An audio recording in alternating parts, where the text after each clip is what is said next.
بسم الله والصلاة والسلام على رسول الله وعلى آله وصحبه ومن والاه. الحمد لله رب العالمين، الحمد لله خالق الناس أجمعين، الحمد لله الذي هدانا لهذا وما كنا لنهتدي لولا أن هدانا الله، لقد جاءت رسل ربنا بالحق. الحمد لله خالق الخلق باسط الرزق شديد العقاب ذي الطول، لا إله إلا هو إليه المصير.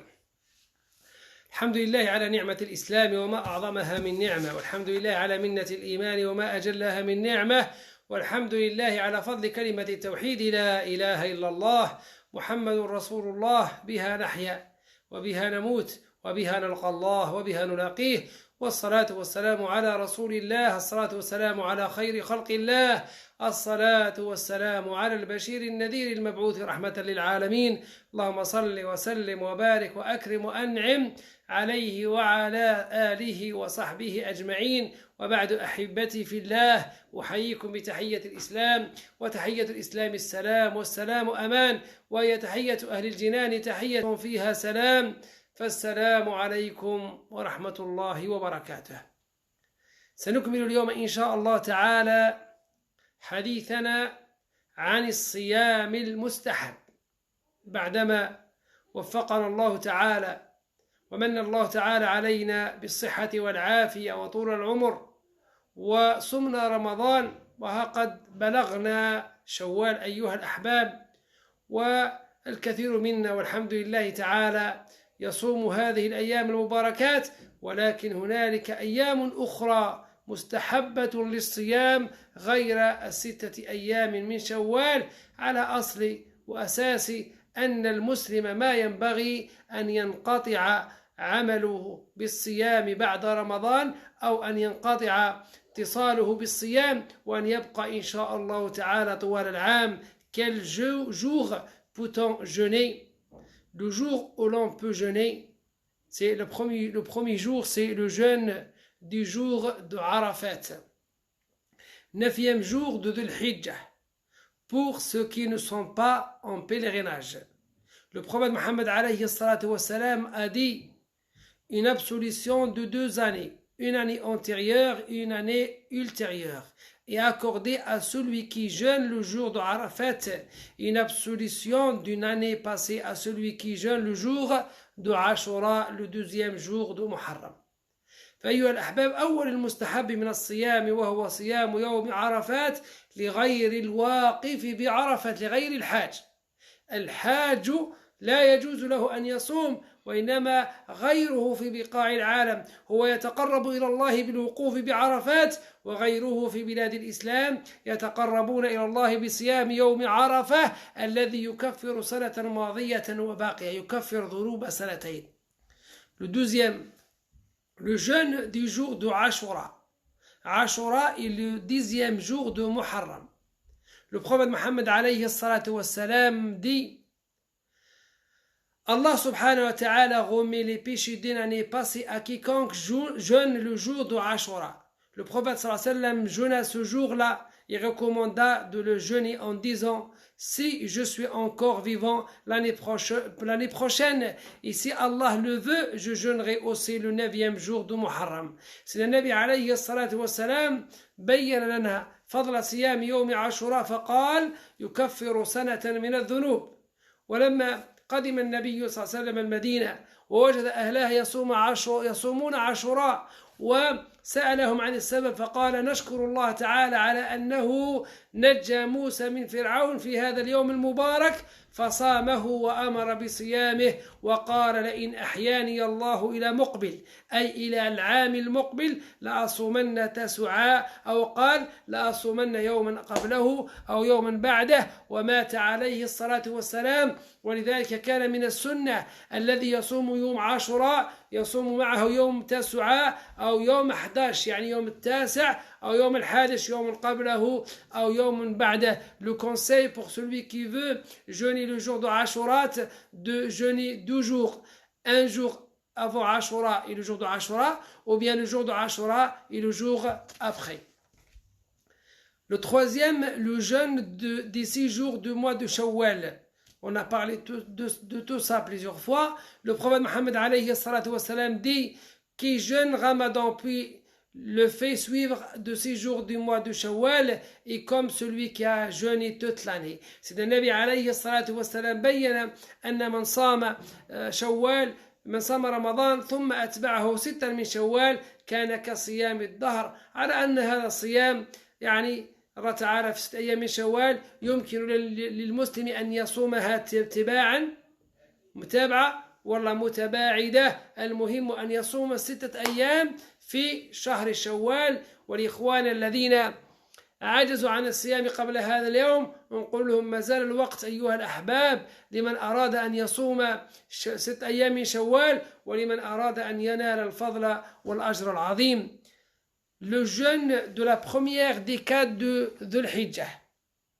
Le prophète Mohammed alayhi salatu wassalam a dit, je n'ai pas vu, le prophète Mohammed alayhi salatu wassalam a dit, il n'y a pas de jour où les bonnes œuvres sur plus agréées d'Allah subhanahu wa ta'ala autant que le 10 premiers jours de Dhul Hijjah. Même la guerre sainte, lui dit-on, même la guerre sainte, répondit le prophète alayhi salatu wassalam, sauf dans le cas d'un combattant qui part avec toute sa fortune pour la guerre sainte et qui n'en revient pas. C'est le Nabi alayhi salatu wassalam قال ما من أيام العمل الصالح فيها أحب إلى الله من هذه الأيام، يعني الأيام 10 الأولى من ذي الحجة، الأيام أو الأيام 9 الأولى وزدنا 10 بلا صيام من ذو الحجة، لأن فيه الأيام مباركات. قالوا يا رسول الله ولا الجهاد في سبيل الله؟ قال ولا الجهاد في سبيل الله إلا أن يخرج الرجل بنفسه وماله وآله فلا يرجع بشيء من ذلك. الصيام الآخر أيها الأحباب le jeûne de la première quinzaine de Sha'aban. Aïcha radiallahu anha a dit, je n'ai pas vu le prophète Mohammed alayhi salatu wassalam jeûner un autre mois que celui de Ramadan et je ne l'ai pas vu jeûner plus de jours qu'au mois de Sha'aban. C'est le Nabi alayhi salatu wassalam كان يصوم رمضان كله لكنه كان يحرص على أن يصوم 15 أيام الأولى من شهر شعبان ففيها خير عظيم، وما يصومش 15 الثانية باش يفرق الناس تفرق بين صيام شعبان وصيام رمضان. من الصيام أيها الأحباب le 6e, le jeûne du mois de Muharram. Interrogé sur le meilleur mois de jeûne après le Ramadan, le prophète Mohammed alayhi salatu wassalam répondit c'est Muharram. C'est le Nabi alayhi salatu wassalam سئل عن أي شهر يستحب فيه الصيام بعد رمضان قال شهر محرم. Le 7e, le jeûne des jours de pleine lune, c'est-à-dire le 13e, le 14e et 15e jour du mois lunaire. هذا في كل شهر أيها الأحباب. في الشهر الهجري اليوم 13 و14 و15 هذه الأيام البيض أيها الأحباب يستحب صيامها، يعني 3 أيام. أبو ذر رضي الله عنه dit, le prophète sallallahu alayhi wa sallam nous a recommandé de jeûner les 3 jours de pleine lune de chaque mois. Ces 3 jours de jeûne équivalent au jeûne de l'éternité. نعم أيها الأحباب من صام 3 أيام هذه وكأنما صام الدهر كله أيها الأحباب. ومن بعد le 8e, le jeûne de chaque lundi et jeudi. شوفوا سيدنا النبي عليه الصلاة والسلام, on rapporte que le prophète Mohammed alayhi الصلاة والسلام jeûnait constamment ces 2 jours. Interrogé à ce sujet, il répondait, les œuvres sont soumises à Allah subhanahu wa ta'ala tous les lundis et jeudis. Le Seigneur pardonne tous musulmans ou croyants à l'exception de 2 personnes en discorde. Il dit ajournez ces 2-là, recueille Ahmed radiyallahu anhu. C'est le Nabi alayhi salatu wassalam كان يحث على صيام يوم الاثنين والخميس وسئل عن صيام يوم الخميس قال ذلك اليوم تربع فيه الأعمال فأحب أن يرفع عملي وأنا صائم. وأما بالنسبة للاثنين قالوا لما تصوم الاثنين يا رسول الله؟ Pourquoi tu jeûnes le lundi? Il répondit alayhi salatu wassalam, c'est le jour de ma naissance. C'est le Nabi alayhi salatu wassalam قالوا لما تصوم الاثنين قال ذلك يوم ولدت فيه. وهذا أيها الأحباب لعلها من الأمور التي تجعلنا نستن أو نسن أو أننا كل عام نحتفل بيوم ميلاد النبي صلى الله عليه وسلم. فإذا كان النبي كل أسبوع يحتفل بيوم ميلاده بالصيام. النبي صلى الله عليه وسلم chaque semaine il fête sa naissance parce qu'il jeûne le lundi le jour de sa naissance. إذا كان سيدنا النبي عليه الصلاة والسلام يحتفل بيوم ميلاده كل أسبوع يوم الأحد، فما بالنا يوم أيها الأحباب لا نحتفل بميلاده مرة واحدة ولو في العام. التاسع أيها الأحباب، le neuvième, jeûner un jour sur deux. Le prophète sallallahu alayhi wa sallam a dit, le jeûne le plus agréé d'Allah subhanahu wa ta'ala est celui de Daoud. La prière la plus agréée d'Allah subhanahu wa ta'ala est celle de Daoud. Il dormit la moitié de la nuit, veillait le tiers, puis il se recouchait un sixième. Il jeûnait un jour et rompit son jeûne le jour suivant. سيدنا داود عليه من الصيام المستحب صيام يوم وإفطار يوم على مدى العام، فهذا يسمى بصيام داود عليه السلام. النبي عليه الصلاة والسلام قال أحب الصيام صيام داود عليه السلام، كان يصوم يوما ويفطر يوما آخر. العاشر le dixième أيها الأحباب، le jeûne pour le célibataire qui n'a pas les moyens de se marier. النوع الأخير من الصيام المستحب وهو صيام الشاب العازب. النبي عليه الصلاة والسلام قال يا معشر الشباب من استطاع منكم الباءة فليتزوج فإنه أغض للبصر وأحصن للفرج ومن لم يستطع فعليه بالصوم فإنه له وجاء. Le jeûne pour le célibataire qui n'a pas les moyens de se marier. Le prophète sallallahu alayhi wa sallam a dit quiconque est capable de se marier, qu'il se marie. C'est le meilleur moyen d'empêcher les regards et les organes sexuels de commettre des actes immondes. Celui qui est incapable de se marier, qu'il jeûne.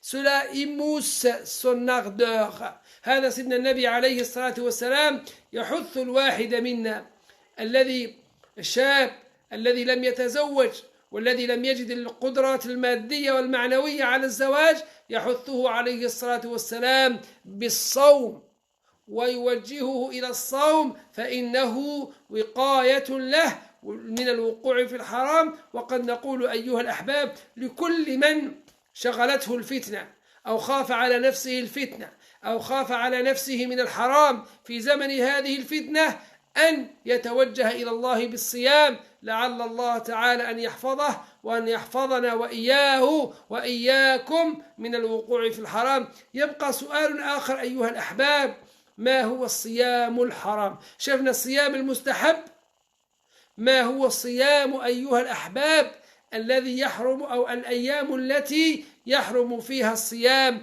Quels sont les jours où le jeûne est interdit؟